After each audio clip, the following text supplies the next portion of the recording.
가석방에 대해서 이제 몇 분은 반대하셨고 이제 몇 분은 입장 표명을 안 하셨습니다. 근데 지금 가석방 이후에 취업 제한과 관련해서 현행법에는 가석방 취업 그 대상자에 대해서 특정 경쟁범죄 가중처벌 법률 위반이면은 5년 정도의 취업 제한이 있는데 단 법무부 장관이 허가를 하면은 그 취업 제한의 예외를 풀어줄 수 있습니다. 그래서 제기에서는 취업 제한의 예외를 풀어달라는 주장을 하고 있습니다. 지금 가석방 자체도 아주 적절하지 않는 조치지만 그래도 그런 현실적인 결정이 이루어졌는데 바로 가석방의 그 취업 제한을 풀어달라고 요구할 때 후보님 입장은 어떤 것입니까? 예, 그건 정부의 몫으로 넘기는 게 옳다고 봅니다. 정치권에서 선행적으로 이렇게 저렇게 너무 앞서 나가면 정부가 너무 힘들 것 같아요. 그러나 저는 사실은 이제 이 문제가 두 분의 그 대통령의 사면과는 조금 국민들이 달리 생각하고 있다. 아마 그런 점도 감안해서 가석방을 결정했을 거라고 봐요. 그래서 앞으로의 문제도 저는 원칙적으로 법대로 해야 된다는 원칙을 견지하지만 그 문제에 대해서는 책임 있는 당국자들이 고민해야 된다고 보고 정치권이 너무 앞서지 않는 게 좋을 것 같습니다. 예, 이 부분에 대해서는 이제 거의 그 비슷한 스탠스를 계속 갖고 계셔서 저는 좀 그건 좀 아닌 것 같다 싶어서 계속 여쭤봅니다. 예.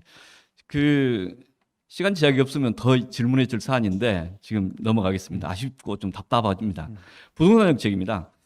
공약 쭉 발표하신 것 중에서 여러 공약 중에 괜찮은 공약들이 많이 있었다고 저는 개인적으로 이해를 하고 그중에 부동산 공약 정책도 되게 구체적이었습니다. 예. 다른 후보들 하시는 것보다 그중에서 이제 공공 그 130만 원, 민간 150만 원에 쭉 그 발표하신 것을 좀 자세히 한번 읽어봤었습니다. 그중에 공공임대 100만 뭐 이렇게 쭉 나와 있는데 두 가지 이제 저 문제씩 한번 여쭤봅니다. 하나는 그러면 공공의 130만 원을 실제 추진한 주체를 LH한테 맡길 것이냐, 지방자치단체 맡길 것이냐, 국토부 장관일 것이냐, 아니면 각자가 뭐 무슨 협의체로 할 것이냐.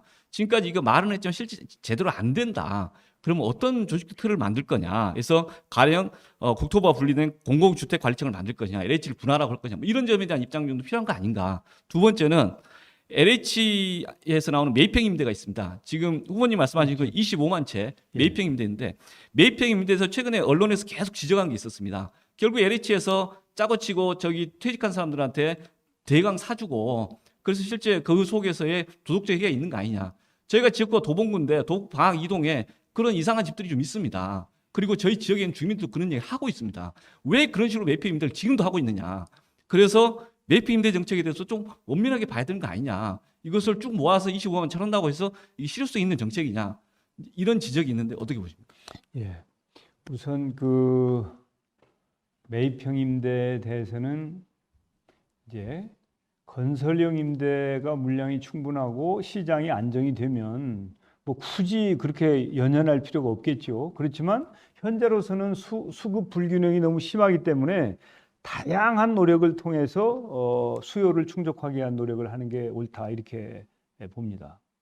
그래서 그 매입 가격 자체에 대한 사회적 비판들이 지금 언론에서 몇 번의 시사식경들이 나왔고요. 그다음 두 번째로 실제 이 부동산 자체 연립주택이 위치가 적정하고 즉 취약계층에게 살만한 집을 제공한다. 그런 목적에 맞는 살만한 집인가에 대한 의문도 같이 제기됐었습니다. 예. 그래서 그런 점에 대한 검토와 수정과 내지는 이후에 그런 상황이 발생하지 않을 정도의 보완도 같이 이야기해 주셔야 되는 거 아닌가. 그래야 예, 의미 있는 예. 정책이 아닌가 예, 싶어서요. 그건 뭐 너무 당연하죠. 왜냐하면 지난번에 LH에서 문제가 생겼지 않습니까? 그런 일 혹은 유사한 일이 반복되어서는 절대 안 되죠.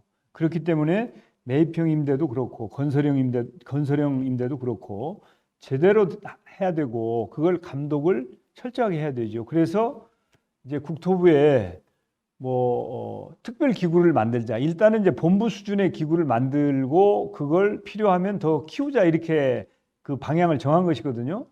그리고 저는 LH뿐이 아니고 지방 공기업, GH를 비롯해서 각 시도가 다 공기업을 가지고 있거든요. 그 지방 공기업을 적극 참여시켜야 된다고 생각합니다. LH에 너무 무거운 짐을 지어주니까 그게 과도한 권한이 되어버리고 또 그걸 감당하지 못해서 문제를 일으키는 것이기 때문에 전에 이제 LH 이슈 중에서 그것도 있었지 않습니까? 토지공사와 주택공사를 합치고 나니까 토지공사는 늘 돈을 벌어야 되고 주택공사는 늘 돈을 쓴다. 그래서 여기서 돈 벌어다 저기다 쓰는 것이어서 실제 공공임대주택 자체가 안정적으로 지속적으로 이 주민들 입장에서 구현되는 게 아니라 좀 약간 이제 그 생색내기식의 즉 돈 버는 토지개발공사의 그 역할들에 대해서 포장하는 역할만 했었다.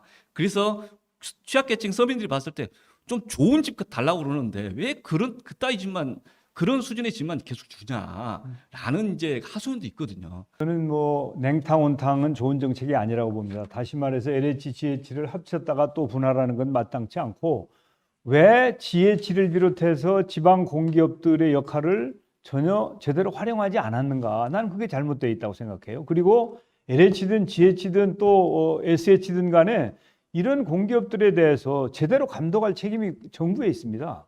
그게 그 사람들이 문제가 아니고 제대로 감독하지 못한 정부도 책임을 느끼고 앞으로는 철저하게 제대로 잘 감독을 해서 그런 일이 생기지 않도록 해야죠. 예, 까지 이야기를 하셨고 네. 그 중에서 도대 주저 중에 무노조 미조직 취약계층 노동자에 대한 뭔가 대안을 제시하시면서 청년 노동 국가 책임제, 그다음에 이제 비정규직 우대 임금제 뭐 이런 이야기를 하셨어요. 예.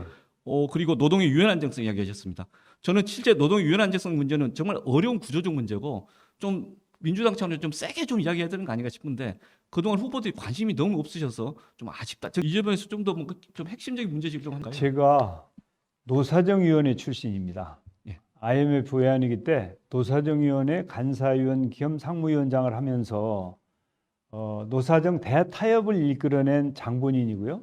또 총리가 되고 나서 지난번에 모교 대화를 통해서 노사정 대타협을 합의를 했습니다. 사인만 못했지. 그래서 사실은 저는 우리 정치를 하는 분들 중에 노조와 가장 가깝기도 하지만 나름대로 전문성도 일부 있다고 생각합니다. 아예 전문가들에 비해서는 떨어지지만 그냥 제너럴리스트 중에서는 그래도 좀 제가 안다고 생각을 하는데 이제 우리가 노동 문제가 노사 간에 너무 첨예하고 자기네 주장만 하고 특히 이제 조직률도 낮은데 대기업 노조들이 너무 힘이 세고 하다 보니까 아예 문제를 해결하려고 하는 노력을 포기하는 경향이 있어요. 그러면 어떻게 하자는 얘기입니까?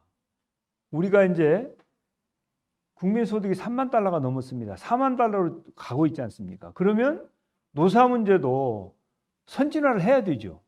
그래서 제가 대통령이 되면 저는 총리가 되고 나서 모교 대화라는 것을 통해서 41회에 걸쳐서 갈등을 유연 안정성의 해소하게- 내용을 말씀해 주셔야 될 것 같은데요. 저 시간이 좀 당겨서 이용 의원님 시간을 좀 제가 써서 죄송합니다. 저 멈춰야 될 것 같아서. 유연 안전성은 필요하죠. 필요한데 당장 이렇게 하면 됩니다라고 해답이 있으면 걱정할 거 하나도 없죠. 그렇지만 저는 매우 어려운 일이지만 외국의 스웨덴 모델이든 또 덴마크 모델이든 이런 것까지도 감안하면서 우리가 거기에 도전해야 된다. 그리고 저처럼 노사정 대타협을 경험한 사람이 대통령이 되면 직접 내가 그 일을 한번 해보겠다. 그런 의지를 표명하고 있는 것입니다. 제가 무슨 뭐 적시하고 있는 여러 가지 5개 그게 잘 될 거다. 내가 하면 틀림없이 된다. 이런 것보다는 희망사항까지 제가 거기에 포함해서 말씀드린 겁니다.